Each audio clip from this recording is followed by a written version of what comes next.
الحمد لله رب العالمين. الحمد لله الذي أنزل على عبده الكتاب ولم يجعل له عوجا.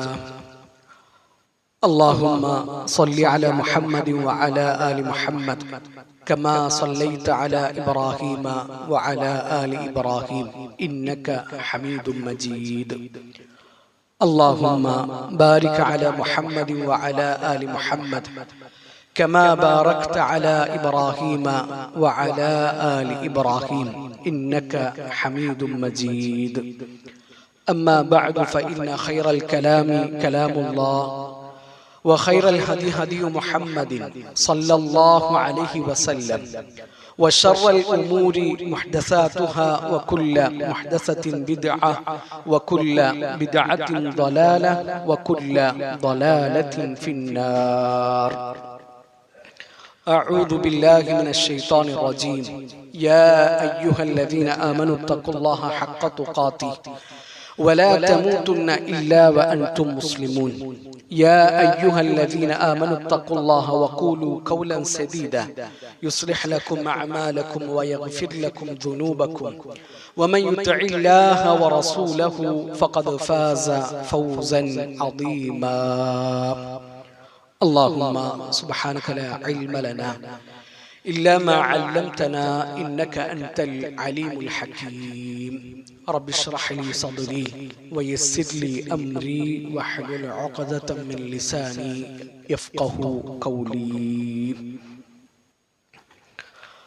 അല്ലാഹുവിന്റെ മാർഗത്തിൽ ഞാൻ ഏറെ സ്നേഹിക്കുന്ന സഹോദരങ്ങളെ, സഹോദരിമാരെ, ജീവിതത്തിന്റെ മുഴുവൻ മേഖലകളിലും അള്ളാഹുവിന്റെ വിധിവിലക്കുകളും അള്ളാഹുവിന്റെ റസൂൽ സല്ലല്ലാഹു അലൈഹി വസല്ലമയുടെ സുന്നത്തും മുറുകെ പിടിച്ചുകൊണ്ട് ജീവിക്കണേ എന്ന് ഓർമ്മപ്പെടുത്തുകയാണ്, ഉണർത്തുകയാണ്. അള്ളാഹു നമ്മളെല്ലാവരെയും അതിന് സഹായിക്കട്ടെ. 3 വർഷം നീണ്ടുനിന്ന രഹസ്യ പ്രബോധനം, അത് പരസ്യമാക്കാനുള്ള കൽപ്പന മുഹമ്മദ് നബി സല്ലല്ലാഹു അലൈഹി വസല്ലമക്ക് കിട്ടി. അള്ളാഹു കൽപ്പിച്ച ഏറ്റവും വലിയ നന്മ തൗഹീദാണ്. ആ നന്മ മുഹമ്മദ് നബി സല്ലല്ലാഹു അലൈഹി വസല്ലമ ഉച്ചത്തിൽ പ്രഖ്യാപിച്ചു. നാട്ടില് പൊട്ടലും ചീറ്റലൊക്കെ ഉണ്ടായി. മക്കക്കാരുടെ പ്രിയങ്കരനായ മുഹമ്മദ് പിന്നെ കള്ളനായി, ഭ്രാന്തനായി, മാരണക്കാരനായി. നാട്ടുകാർക്ക് ഇഷ്ടപ്പെടുമോ ഇല്ലേ എന്ന് നോക്കിയിട്ട് അല്ലാഹുവിന്റെ റസൂൽ സല്ലല്ലാഹു അലൈഹി വസല്ലമ ആദർശം ഒരിക്കലും മറച്ചു വെച്ചില്ല. മക്കയിൽ ഇസ്ലാം വളർന്നു. ആ ദീനിലേക്ക് ആളുകൾ വന്നു തുടങ്ങി. ഒടുവിൽ മക്കക്കാര് നബി സല്ലല്ലാഹു അലൈഹി വസല്ലമയുടെ അടുത്ത് വന്നിട്ട് ഒരു അഡ്ജസ്റ്റ്മെന്റ് ആവശ്യപ്പെടുകയാണ്. മുഹമ്മദെ, നമ്മള് ഒരേ നാട്ടുകാരാണ്, മക്കക്കാരാണ്, ഖുറൈശികളാണ്. നമുക്കിടയിൽ ഒരു പിണക്കവും തർക്കവും വേണ്ട. 1 വർഷം നീ ഞങ്ങളുടെ ഇലാഹുകളെ ആരാധിക്കുക, ലാത്തയെയും ഉസ്സയെയും ഒക്കെ ആരാധിക്കുക. അടുത്ത വർഷം ഞങ്ങൾ നിന്റെ അള്ളാഹുവിനെയും ആരാധിക്കാം. അങ്ങനത്തെ ഒരു ഡീലാണ് മക്കയിലെ പ്രമാണിമാര് അള്ളാഹുവിന്റെ റസൂൽ സല്ലല്ലാഹു അലൈഹി വസല്ലമയുടെ മുമ്പിൽ വെച്ചത്. 7 ആകാശങ്ങൾക്കപ്പുറത്ത് നിന്ന് നല്ല കനമുള്ള ഭാരമുള്ള ഖുർആനിന്റെ ആയത്തുകൾ ഇറങ്ങി.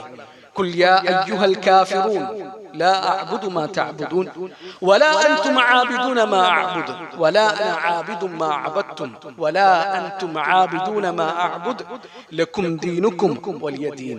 എത്ര ഘനഗംഭീരമാണ് ആ 6 ആയത്തുകളെന്ന് നമ്മൾ ആലോചിക്കുക.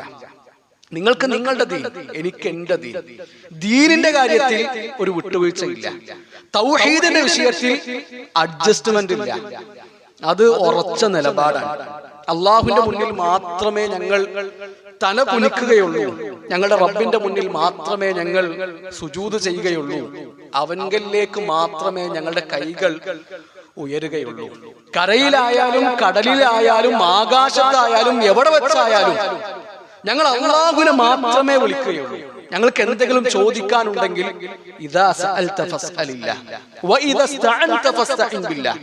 അല്ലാഹുവിനോട് ഞങ്ങൾ ചോദിക്കോളൂ. എന്തെങ്കിലും സഹായം ആവശ്യമുണ്ടെങ്കിൽ ആ സഹായം ഞങ്ങൾ ഞങ്ങളുടെ റബ്ബിനോട് തേടുകയുള്ളൂ. എത്ര സുന്ദരമാണ് തൗഹീദ് എന്ന് നമ്മൾ ആലോചിക്കുക. എത്ര മനോഹരമാണ് ലാ ഇലാഹ ഇല്ലല്ലാഹ്. ആ ആദർശത്തിന് എന്തൊരു ശക്തിയും മൂർച്ചയുമാണ്. തൗഹീദ് ഒരു മനുഷ്യന് നൽകുന്ന സമാധാനവും ശാന്തിയും നിർഭയത്വവും അത് എത്ര വലുതാണ് എന്ന് നമ്മൾ ആലോചിക്കുക. ഈ ഹജ്ജിന്റെ തൽബിയത്ത് നമ്മൾ ശ്രദ്ധിച്ചിട്ടില്ലേ? കറകളഞ്ഞ തൗഹീദല്ലേ ഓരോ ഹാജിയും പ്രഖ്യാപിക്കുന്നത്. ലബ്ബൈക അല്ലാഹുമ്മ ലബ്ബൈക ലബ്ബൈക ലാ ശരീക ലക ലബ്ബൈക ഇന്നൽ ഹംദ വന്നിഅമത ലക വൽ മുൽക് ലാ ശരീക ലക. അത് ആവർത്തിച്ച് പറഞ്ഞുകൊണ്ടേയിരിക്കുകയാണ്. അല്ലാഹുവേ, നീ ഏകനാണ്, നിനക്ക് പങ്കുകാരില്ല, നിന്റെ കൂടെ ഒരാളെയും ഞാൻ പങ്കു ചേർക്കുകയില്ല. അള്ളാഹുവിന് അവകാശപ്പെട്ടത് അള്ളാഹുവിന് മാത്രമേ വകവെച്ചു കൊടുക്കാൻ പറ്റുള്ളൂ. അത് വേറൊരാൾക്ക് കൊടുക്കാൻ പറ്റൂല. അത് വേറൊരാൾക്ക് കൊടുത്താൽ അതാണ് ഏറ്റവും വലിയ തിന്മ, അതാണ് ഏറ്റവും വലിയ അക്രമം, അതാണ് ശിർക്ക്. ഹജ്ജിന് നൽകാനുള്ള ആദ്യത്തെയും ഒന്നാമത്തെയും സന്ദേശം അത് കറകളഞ്ഞ തൗഹീദിന്റെ സന്ദേശമാണ്. ലക്ഷക്കണക്കിന് ഹാജിമാര് മക്കയിൽ എത്തിയിട്ടുണ്ട്. നമ്മുടെ നാട്ടിൽ നിന്നും നമ്മുടെ സഹോദരങ്ങളും കുടുംബക്കാരും കൂട്ടുകാരും ഒക്കെ നബി സല്ലല്ലാഹു അലൈഹി വസല്ലമയുടെ നാട്ടിലെത്തിയിട്ടുണ്ട്. അല്ലാഹുവിന്റെ റസൂൽ സല്ലല്ലാഹു അലൈഹി വസല്ലം പറഞ്ഞു, അൽ ഹജ്ജുൽ മബ്റൂർ ലൈസ ലഹു ജസാഉൻ ഇല്ലൽ ജന്ന. സ്വീകാര്യോഗ്യമായ ഹജ്ജിനുള്ള പ്രതിഫലം, കൂലി അത് സ്വർഗമല്ലാതെ മറ്റൊന്നുമല്ല. ഹജ്ജ് എന്ന് പറഞ്ഞാൽ വലിയ സൗഭാഗ്യമാണ്. ഓരോ മുസ്ലിമും അവന്റെ ഹൃദയത്തിൽ താലോലിച്ചു കൊണ്ട് നടക്കുന്ന കിനാവാണത്. നമ്മൾ പ്രാർത്ഥിക്കുക, ഉള്ളുരുകി പ്രാർത്ഥിക്കുക, അല്ലാഹു നമ്മളെയൊക്കെ ആ കഅബയുടെ ചാരത്ത് എത്തിക്കട്ടെ. ഹജ്ജിന് നൽകാനുള്ള 5 സന്ദേശങ്ങളാണ് ഇന്നത്തെ ഖുത്ബയിൽ ഉണർത്താൻ ആഗ്രഹിക്കുന്നത്. ഒന്നാമത്തെ സന്ദേശം അത് തൗഹീദിന്റെ സന്ദേശം തന്നെയാണ്. അതാണ് നമ്മുടെ ദീനിന്റെ അടിസ്ഥാനം. ഏതൊരു ഇബാദത്തിന്റെയും കാതല് തൗഹീദ് തന്നെയാണ്. ആ തൗഹീദിൽ അടിയുറച്ചു നിൽക്കാൻ അല്ലാഹു നമ്മളെല്ലാവരെയും അനുഗ്രഹിക്കട്ടെ. പ്രിയപ്പെട്ടവരെ, ഹജ്ജിന് നൽകാനുള്ള രണ്ടാമത്തെ സന്ദേശം നമ്മൾ ഒന്നാണ്. കറുത്തവനെന്നോ വെളുത്തവനെന്നോ ഉള്ള മാറ്റം അല്ലാഹുവിന്റെ അടുക്കലില്ല. അറബി എന്നോ അനറബി എന്നോ ഉള്ള വ്യത്യാസം അല്ലാഹുവിന്റെ അടുക്കലുള്ള. തഖ്വയാണ് അടിത്തറ, തഖ്വയാണ് അടിസ്ഥാനം. യാ അയ്യുഹന്നാസ് ഇന്നാ ഖലഖനാകും മിൻ ദക്കറിൻ വ ഉൻസാ വജഅൽനാകും ശുഊബൻ വഖബായില ലിതആറഫു ഇന്ന അക്രമകും ഇൻദല്ലാഹി അത്ഖാകും. എത്ര മനോഹരമാണ് ആ സന്ദേശം. നിങ്ങൾ എല്ലാവരും ഒരു ആണിൽ നിന്നും പെണ്ണിൽ നിന്നുമുള്ളവരാണ്. ആദമിന്റെയും ഹവ്വയുടെയും മക്കളാണ്. നിങ്ങളെ ഗോത്രങ്ങളാക്കിയത്, പല ഭാഷകൾ സംസാരിക്കുന്ന വേറെ വേറെ നാട്ടുകാരാക്കിയത് നിങ്ങളെ തിരിച്ചറിയാൻ വേണ്ടിയിട്ടാണ്. ഇപ്പൊ ഹജ്ജിന് മക്കയിലെത്തുന്ന മനുഷ്യന്മാര് പല ദേശക്കാരാണ്, പല വർണ്ണങ്ങളിലുള്ളവരാണ്, പല ഭാഷകൾ സംസാരിക്കുന്നവരാണ്. പക്ഷേ അവരുടെ ലക്ഷ്യം ഒന്നാണ്. അവരെത്തിയിട്ടുള്ളത് അള്ളാഹുവിന്റെ അടുക്കൽ നിന്നുള്ള പാപമോചനം തേടിയിട്ടാണ്. അവർ കിനാവ് കാണുന്നത് റബ്ബ് ഒരുക്കിയിട്ടുള്ള സ്വർഗമാണ്. അവരെല്ലാവരും ഉടുത്തിട്ടുള്ളത് 2 കഷ്ണം ഇഹ്റാമിന്റെ തുണികളാണ്. ഹജ്ജത്തുൽ വിദാഇൽ വെച്ചിട്ട് നബി സല്ലല്ലാഹു അലൈഹി വസല്ലം നടത്തിയ പ്രസംഗം അതെത്ര മനോഹരമാണ്. അയ്യുഹന്നാസ് ഇന്ന റബ്ബക്കും വാഹിദ്. അല്ലയോ മനുഷ്യരെ, നിങ്ങളുടെ റബ്ബ് ഏകനായ റബ്ബാണ്. അലാ ലാ ഫദ്ല ലി അറബിയിൻ അലാ അജമിയിൻ. ഒരു അറബിക്കും അനറബിയേക്കാളും ഒരു ശ്രേഷ്ഠതയുമില്ല. വലാ ലി അജമിയിൻ അലാ അറബിയിൻ. ഒരു അനറബിക്കും അറബിയേക്കാളും ശ്രേഷ്ഠതയില്ല. വലാ ലി അഹ്മറ അലാ അസ്വദ വലാ ലി അസ്വദ അലാ അഹ്മർ. കറുത്തവന് വെളുത്തവനേക്കാളോ കറുത്തവനേക്കാളോ ശ്രേഷ്ഠതയില്ല. ഇല്ലാ ബിത്തഖ്വല്ലാഹ്, തഖ്വ കൊണ്ടല്ലാതെ. ഇന്ന അക്രമക്കും ഇൻദല്ലാഹി അത്ഖാക്കും. ഇപ്പൊ തറവാട് കൊണ്ടും നിറം കൊണ്ടും സൗന്ദര്യം കൊണ്ടും കുടുംബ മഹിമ കൊണ്ടും മുതലുകൊണ്ടും സ്വത്ത് കൊണ്ടൊന്നും ആഖിറത്തിൽ ഒന്നും ആർക്കും കിട്ടാൻ പോകുന്നില്ല. അബൂലഹബിന് തറവാടിന് എന്തെങ്കിലും കുറവുണ്ടായിരുന്നു? വലിയ തറവാട്ടുകാരനല്ലേ അബൂലഹബ്. അള്ളാഹുവിന്റെ റസൂൽ സല്ലല്ലാഹു അലൈഹി വസല്ലമയുടെ തറവാട്ടുകാരനാണ്, ഖുറൈശിയാണ്. അതുകൊണ്ട് ആഖിറത്തിൽ അബൂലഹബിന് എന്തെങ്കിലും മെച്ചമുണ്ടോ? ഫിറഔന് അധികാരത്തിന് എന്തെങ്കിലും കുറവുണ്ടായിരുന്നു?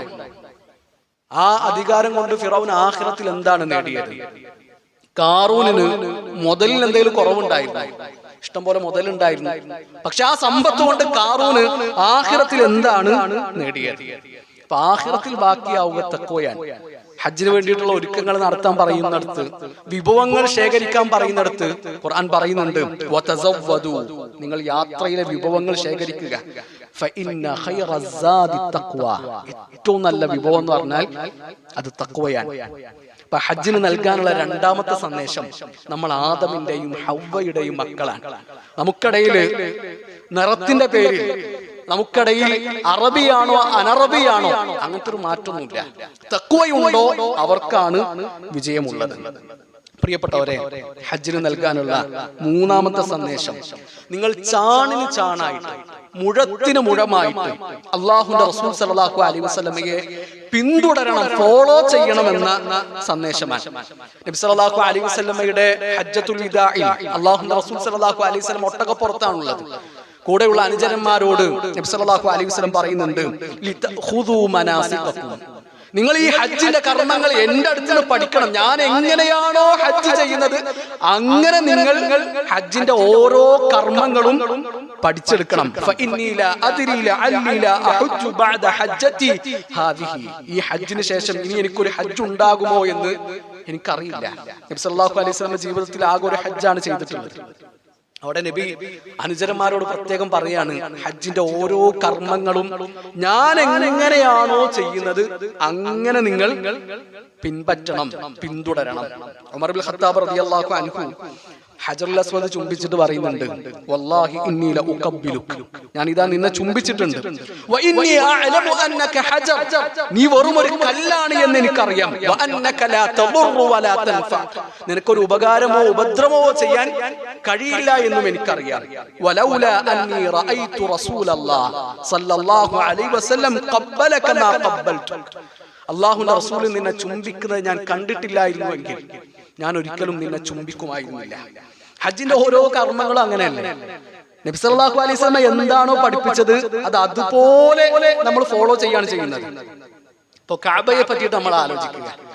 കഅബയില് ഹജർ തൊടലും ചുംബിക്കലും സുന്നത്താണ്. ഹജറുൽ അസ്വദ് തൊടലും ചുംബിക്കലും സുന്നത്താണ്.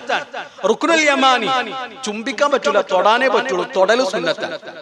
കഅബക്ക് വേറെയും മൂലകളുണ്ടല്ലോ, വേറെ ഒരു ഭാഗവും തൊടാനും ചുംബിക്കാനും അല്ലാഹുവിന്റെ റസൂൽ സല്ലല്ലാഹു അലൈഹി വസല്ലം പഠിപ്പിച്ചിട്ടില്ല. വേറെ ഏതെങ്കിലും ഒരു ഭാഗം തൊടുന്നതിൽ എന്തെങ്കിലും പ്രത്യേക പുണ്യമുണ്ടെന്ന് വിചാരിച്ചിട്ടാണ് തൊടുന്നത് എങ്കിൽ അത് ബിദ്അത്താണ്. എന്താ, കഅബിന്റെ എല്ലാ ഭാഗവും കല്ല് തന്നെയല്ലേ, എല്ലാ ഭാഗവും കല്ല് തന്നെയാണ്.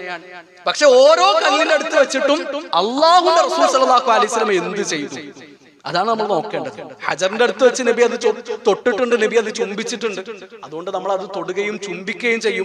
റുക്നുൽ യമാനി നബി തൊട്ടിട്ടേ ഉള്ളൂ, ചുംബിച്ചിട്ടില്ല, അതുകൊണ്ട് നമ്മൾ അത് ചുംബിക്കൂല. കഅബയുടെ വേറൊരു ഭാഗവും തൊടാൻ അല്ലാഹുവിന്റെ റസൂൽ സല്ലല്ലാഹു അലൈഹി വസല്ലമയുടെ മാതൃക നമുക്കില്ല. ഇപ്പൊ തവാഫിന്റെ എണ്ണം നോക്കുക, നമ്മൾ 7 തവാഫാണ് ഓരോരുത്തരും ഹജ്ജിന്റെ ഭാഗമായിട്ട് ചെയ്യുന്നത്, ഉംറയുടെ ഭാഗമായിട്ട് ചെയ്യുന്നത്. ഒരാൾ പറയാണ്, ഞാനിവിടെ കേരളത്തിൽ നിന്ന് ലക്ഷക്കണക്കിന് ഉറുപ്പിക ചെലവാക്കിയിട്ട് മക്കയിലെത്തിയതാണ്, എന്റെ തവാഫ് 7 ഒതുങ്ങൂല, എനിക്ക് 14 തവാഫ് ചെയ്യണമെന്ന് പറഞ്ഞാൽ ഓന്റെ ഹജ്ജ് പോയി എന്നല്ലാതെ വേറെന്താ? അപ്പൊ എന്താ 7ന്റെ ഒരു കണക്ക്, 7 എന്താ 8 എന്താ പ്രശ്നം? 8 പറ്റൂല, അത് അല്ലാഹുവിന്റെ റസൂൽ സല്ലല്ലാഹു അലൈഹി വസല്ലം നിശ്ചയിച്ചെന്ന കണക്കാണ്. അപ്പൊ അവിടെ നബി സല്ലല്ലാഹു അലൈഹി വസല്ലമയെ ഫോളോ ചെയ്യാണ് വേണ്ടത്. അല്ലെ, പുരുഷന്മാർക്ക് അടിവസ്ത്രം പോലും ഉടുക്കാനുള്ള അനുവാദമില്ല, തുന്നിയ വസ്ത്രം ധരിക്കാൻ പറ്റൂല, 2 കഷ്ണം തുണി ഉണ്ടാകും, ഇഹ്റാമിന്റെ തുണി, അതാണ് ഉടുക്കുക. എന്താ, ഞാൻ അടിവസ്ത്രം ഉടുത്താൽ, ഞാൻ തുന്നിയ വസ്ത്രം ധരിച്ചാൽ, ഞാൻ തല മറച്ചാൽ മറക്കാൻ പറ്റൂല, ഉടുക്കാൻ പറ്റൂല. അതാണ് നബി സല്ലല്ലാഹു അലൈഹി വസല്ലം കാണിച്ചു തന്നിട്ടുള്ള ഹജ്ജ്. അപ്പൊ അതൊക്കെ ബുദ്ധി കൊണ്ട് ആലോചിക്കുകയാണെങ്കിലോ ഓൻ എവിടെ എത്തൂല, അതിനൊരു അറ്റം ഉണ്ടാവുകയില്ല. അപ്പൊ ഹജ്ജിന് നമുക്ക് നൽകാനുള്ള മൂന്നാമത്തെ സന്ദേശം നബി സല്ലല്ലാഹു അലൈഹി വസല്ലമയെ ചാണിന് ചാണായിട്ട് മുഴത്തിന് മുഴമായിട്ട് നിങ്ങൾ ഫോളോ ചെയ്യുക എന്ന സന്ദേശമാണ്. പ്രിയപ്പെട്ടവരെ, ഹജ്ജ് നമുക്ക് തരുന്ന 4ാമത്തെ മെസ്സേജ് സ്ത്രീ സുരക്ഷയുടെ മെസ്സേജാണ്. ഒരു സ്ത്രീ എങ്ങനെ സംരക്ഷിക്കപ്പെടണം, അവൾ എത്ര സുരക്ഷിതയായിരിക്കണം എന്ന സന്ദേശം ഹജ്ജ് നമുക്ക് തരുന്നുണ്ട്. നബി സല്ലല്ലാഹു അലൈഹി വസല്ലമ ഒരിക്കൽ മുമ്പിലിരിക്കുന്ന സഹാബിമാരോട് പറയാണ്, ലാ തുസാഫിരിൽ മർഅ ഇല്ലാ മഅ ദി മഹ്റമിൻ, ഒരു മഹ്റമില്ലാതെ ഒരു പെണ്ണ് ഒറ്റയ്ക്ക് യാത്ര ചെയ്യാൻ പാടില്ല. വലാ യദ്ഖുലു അലൈഹാ റജുലുൻ ഇല്ലാ വമഅഹാ മഹ്റം, കൂടെ മഹ്റമില്ലാതെ ഒരു ആണും ഒരു പെണ്ണും തനിച്ചാകാനും പാടില്ല. അപ്പൊ ആ സദസ്സിലുണ്ടായിരുന്ന ഒരു സഹാബി അല്ലാഹുവിന്റെ റസൂൽ സല്ലല്ലാഹു അലൈഹി വസല്ലമയോട് പറയാണ്, യാ റസൂലല്ലാഹ് ഇന്നി ഉരീദു അൻ അഖ്റുജ ഫീ ജയ്ശി കദാ വകദാ. ഞാനിതാ ഒരു യുദ്ധത്തിന് പുറപ്പെടാൻ തീരുമാനിച്ചിട്ടുണ്ട്, ഞാൻ അങ്ങനെ പ്ലാൻ ചെയ്തിരിക്കുകയാണ്. വഖറജത് ഇംറഅതി ഹാജതൻ, എന്റെ പെണ്ണുങ്ങളാണെങ്കിൽ ഹജ്ജിനും പുറപ്പെട്ടിട്ടുണ്ട്. നബി സല്ലല്ലാഹു അലൈഹി വസല്ലം എന്താ പറഞ്ഞതെന്നറിയോ? ഇദ്ഹബ് ഫഹുജ്ജ മഅ ഇംറഅതിക, നീ പോയിട്ട് അവളുടെ കൂടെ ഹജ്ജ് ചെയ്യ്. അവള് തനിച്ചാണ് പുറപ്പെട്ടിട്ടുള്ളത്, ഓളെ കൂടെ മഹ്റമില്ല. അപ്പൊ ഞാൻ എന്ത് ചെയ്യണം എന്നാണ് ആ സഹാബിന്റെ ചോദ്യം. അല്ലാഹുവിന്റെ റസൂൽ സല്ലല്ലാഹു അലൈഹി വസല്ലം പറയാണ്, നീ പുറപ്പെടാൻ വിചാരിച്ച ജിഹാദ് മാറ്റിവെച്ചേക്ക്, ആ യുദ്ധം മാറ്റിവെച്ചേക്ക്, നിന്റെ ഭാര്യന്റെ കൂടെ പോയിട്ട് നീ ഹജ്ജ് ചെയ്യ്. സഹീഹുൽ ബുഖാരിയിലെ ഹദീസാണ്. അല്ലാഹുവിന്റെ റസൂൽ സല്ലല്ലാഹു അലൈഹി വസല്ലം അവിടെ ചോദിക്കുന്നില്ല, അന്റെ പെണ്ണുങ്ങൾ വേറെയും കുറെ പെണ്ണുങ്ങളെ കൂടെയാണോ പോയിട്ടുള്ളത്, അവൾ സുരക്ഷിതയാണോ, അവൾ പ്രായമായ പെണ്ണാണോ, പ്രായം കൂടിയ പെണ്ണാണോ, പ്രായം കുറഞ്ഞ പെണ്ണാണോ, ചെറുപ്പക്കാരിയാണോ, സൗന്ദര്യമുള്ളവളാണോ, അങ്ങനത്തെ ചോദ്യമൊന്നും അല്ലാഹുവിന്റെ റസൂൽ സല്ലല്ലാഹു അലൈഹി വസല്ലം ചോദിച്ചിട്ടില്ല. ഓൾ ഒറ്റയ്ക്ക് ഹജ്ജ് ചെയ്യാൻ പോയിട്ടുണ്ടെങ്കിൽ നീയും അവളുടെ കൂടെ പോകണം, നീയും അവൾക്ക് മഹ്റമായിട്ട് അവളുടെ കൂടെ ഉണ്ടാകണം എന്നാണ് അല്ലാഹുവിന്റെ റസൂൽ സല്ലല്ലാഹു അലൈഹി വസല്ലം ആ സഹാബിയോട് പറഞ്ഞത്. അപ്പൊ ഹജ്ജ് എന്ന് പറഞ്ഞാൽ അത് സ്ത്രീ സുരക്ഷയുടെ സന്ദേശം കൂടി, മെസ്സേജ് കൂടി നമുക്ക് തരുന്നുണ്ട്. അപ്പൊ ഇന്ന് നമ്മള് വലിയ സംഭവമായിട്ട് അഭിമാനത്തോട് കൂടി പറയും. എന്റെ രണ്ടാമത്തോളം ഓള് കാനഡയിലാണ് പഠിക്കുന്നത്. ഓള് ഡൽഹിയിലാണ്, ഹൈദരാബാദിലാണ്, ചെന്നൈയിലാണ്, ബാംഗ്ലൂരാണ്. പഠിക്കണ്ടെന്ന് നമ്മൾ പറയുന്നില്ല, പക്ഷെ ആ നിയമങ്ങൾ പാലിച്ചുകൊണ്ടുള്ള പഠനമായിരിക്കണം. എങ്ങനെ ബാംഗ്ലൂർക്ക് ഒരു പെൺകുട്ടി പോകുന്നത്, ചെന്നൈക്ക് എങ്ങനെ പോകുന്നത്, ഹൈദരാബാദിലേക്ക് എങ്ങനെ പോകുന്നത്? ഓളെ കൂടെ ഓളെ വാപ്പുണ്ടോ, ഓളെ സഹോദരനുണ്ടോ, അവളുടെ മൂത്താപ്പയുണ്ടോ, എളാപ്പയുണ്ടോ? പ്രശ്നമില്ല, മഹ്റമാൻ, കൂടെ ആളുണ്ട്. തനിച്ചാണ് അവൾ പോകുന്നതെങ്കിൽ ഓരോ തവണ അവൾ കോളേജിലേക്ക് പോകുമ്പോഴും, ഓരോ തവണ അവൾ ക്യാമ്പസിലേക്ക് പോകുമ്പോഴും, ഓരോ തവണ അവൾ രാജ്യം വിട്ടു പോകുമ്പോഴും അള്ളാഹുവിന്റെ നിയമവും അള്ളാഹുവിന്റെ റസൂൽ സല്ലല്ലാഹു അലൈഹി വസല്ലമയുടെ നിയമമാണ് അവൾ ലംഘിച്ചുകൊണ്ടിരിക്കുന്നത്. കാരണം നബി പറഞ്ഞ നിയമമാണ് ലാ തുസാഫിൽ മർഅ ഇല്ലാ മഅ ദി മഹ്റമിൻ. ഹജ്ജിന്റെ ഉംറയുടെ കേസിൽ പോലും അത് പറ്റൂല. പിന്നെ എങ്ങനെ അല്ലാത്ത കാര്യങ്ങൾക്ക് നമ്മളെ പെൺകുട്ടികൾ ഒറ്റക്ക് പോവുക, വേറെ ഏതെങ്കിലും ചെക്കന്മാരെ കൂടെ പോവുക? ഇതൊരിക്കൽ പഠിക്കാൻ നിരുത്സാഹപ്പെടുത്തല്ല, പഠിക്കട്ടെ, പക്ഷെ നിയമങ്ങൾ പാലിക്കണം. അള്ളാഹും അള്ളാഹുന്റെ റസൂലും പറഞ്ഞ നിയമങ്ങൾ പാലിച്ചുകൊണ്ടുള്ള പഠനം മതി, അതിനപ്പുറത്തേക്കുള്ള പഠനം നമുക്ക് ആവശ്യമില്ല. ദീനാണ് നമുക്ക് വലുത്, അള്ളാഹും അള്ളാഹുന്റെ റസൂലും പറഞ്ഞ കാര്യങ്ങളാണ് നമുക്ക് വലുത്. ഇത് മനുഷ്യന്റെ ചിന്തയും വികാരവും മനസ്സൊക്കെ അറിയുന്ന അള്ളാഹുവിന്റെ നിയമങ്ങളാണ്. ആ നിയമങ്ങൾ തെറ്റുകയില്ല, അത് പഴക്കുകയില്ല. ഇപ്പൊ ദൂരനാടുകൾ, ഞാൻ എല്ലാ പാരന്റ്സിനെയും വിദ്യാർത്ഥികളെയും എല്ലാം കുറ്റപ്പെടുത്തുന്നത്, ദൂരനാടുകളിലൊക്കെ പഠിക്കുന്ന പല പെൺകുട്ടികളുടെയും യാത്ര ഒരു തവണ ട്രെയിനിൽ അവരെങ്ങനെയാണ് യാത്ര ചെയ്യുന്നത് എന്ന് ഒരു തവണ ഓളെ വാപ്പയും ഉമ്മയും കണ്ടാല് പിന്നെ ഓളെ പോരേന്ന് പുറത്തിറക്കൂല. ആ ജാതി കോലത്തിലാണ് ഒരുപാട് ആൾക്കാർ, എല്ലാവരും അല്ല. അപ്പൊ അത് വളരെ ഗൗരവത്തിൽ നമ്മൾ കാണേണ്ട ഒരു സംഗതിയാണ്. ഹജ്ജ് സ്ത്രീ സുരക്ഷയുടെ ഒരു സന്ദേശം കൂടി നമുക്ക് തരുന്നുണ്ട്. അള്ളാഹു ദീനിന്റെ നിയമങ്ങൾ മുറുകെ പിടിക്കുന്നവരുടെ കൂട്ടത്തിൽ നമ്മളെല്ലാവരെയും ഉൾപ്പെടുത്തട്ടെ. പ്രിയപ്പെട്ടവരെ, ഹജ്ജിന് നമുക്ക് നൽകാനുള്ള അഞ്ചാമത്തെ സന്ദേശം, ഹജ്ജ് നമുക്ക് തരുന്ന അഞ്ചാമത്തെ മെസ്സേജ്, ഇബ്രാഹിം നബി അലൈഹി സ്വലാത്തു വസ്സലാമയും കുടുംബവും നടന്ന വഴികളിലൂടെ നിങ്ങൾ നടക്കണമെന്ന സന്ദേശമാണ്. ഹജ്ജിൽ മുഴുവൻ നിറഞ്ഞു നിൽക്കുന്നത് ഇബ്രാഹിമി കുടുംബത്തിന്റെ ഓർമ്മകളാണ്. സംസം എന്താ നമ്മളോട് പറയുന്നത്? മക്ക എന്ന മരുമണ്ണിൽ തനിച്ചായി പോയ ഒരു ഉമ്മയുടെയും മകന്റെയും കഥയാണ്. ഹാജറിന്റെയും ഇസ്മായിലിന്റെയും ചരിത്രമാണ് സംസം നമ്മളോട് വിളിച്ചോതുന്നത്. സഫക്കും മർവക്കും ഇടയിലുള്ള സഈ നമ്മളോട് പറയുന്നത് ഒരു ഉമ്മയുടെ മനസ്സിന്റെ നൊമ്പരവും നോവും വേദനയുമാണ്. ഹാജർ റളിയല്ലാഹു അൻഹയുടെ ചരിത്രമാണ് സഈ നമ്മളോട് പറയുന്നത്. കഅബാലയം നമ്മളോട് പറയുന്നത് അള്ളാഹുവിന് കീഴൊതുങ്ങിയ ഇബ്രാഹിം നബി അലൈഹി സ്വലാത്തു വസ്സലാമയുടെയും ഇസ്മായിൽ നബിയുടെയും ചരിത്രമാണ്. മിന നമ്മളോട് പറയുന്നത് അള്ളാഹുവിന്റെ കൽപ്പന അനുസരിച്ച് സ്വന്തം മകനെ അറുക്കാൻ കൊണ്ടുപോകുന്ന ഇബ്രാഹിം നബി അലൈഹി സ്വലാത്തു വസ്സലാമയുടെയും ആ കൽപ്പന അനുസരിക്കാൻ ഒട്ടും മടി കാണിക്കാത്ത ഇസ്മായിൽ നബി അലൈഹി സ്വലാത്തു വസ്സലാമയുടെയും ചരിത്രമാണ്. ആ കുടുംബത്തെ നമ്മൾ എത്രയാണ് ഓരോ ദിവസവും ഓർത്തുകൊണ്ടിരിക്കുന്നത്. 5 നേരത്തെ നിസ്കാരങ്ങളിൽ ആ കുടുംബത്തെ നമ്മൾ ഓർത്തുകൊണ്ടേയിരിക്കുന്നു. അല്ലാഹുമ്മ സ്വല്ലി അലാ മുഹമ്മദ് വഅലാ ആലി മുഹമ്മദ് കമാ സ്വല്ലൈത അലാ ഇബ്രാഹീം വഅലാ ആലി ഇബ്രാഹീം ഇന്നക ഹമീദും മജീദ്. അല്ലാഹുമ്മ ബാരിക് അലാ മുഹമ്മദ് വഅലാ ആലി മുഹമ്മദ് കമാ ബാരക്ത അലാ ഇബ്രാഹീം വഅലാ ആലി ഇബ്രാഹീം ഇന്നക ഹമീദും മജീദ്.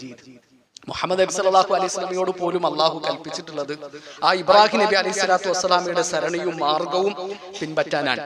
ആ ഇബ്രാഹിം നബി അലൈഹി സ്വലാത്തു വസ്സലാമയുടെയും കുടുംബത്തിന്റെയും ത്യാഗ സമ്പൂർണമായ ഓർമ്മകളാണ് ഹജ്ജ് നമുക്ക് പകർന്നു തരുന്നത്. അള്ളാഹു മില്ലത്ത് ഇബ്രാഹിം മുറുകെ പിടിച്ച് ഇബ്രാഹിം നബി അലൈഹി സ്വലാത്തു വസ്സലാമയുടെ കാലടിപ്പാടുകൾ പിന്തുടർന്ന് മുന്നോട്ട് സഞ്ചരിക്കുന്നവരുടെ കൂട്ടത്തിൽ നമ്മളെല്ലാവരെയും ഉൾപ്പെടുത്തട്ടെ.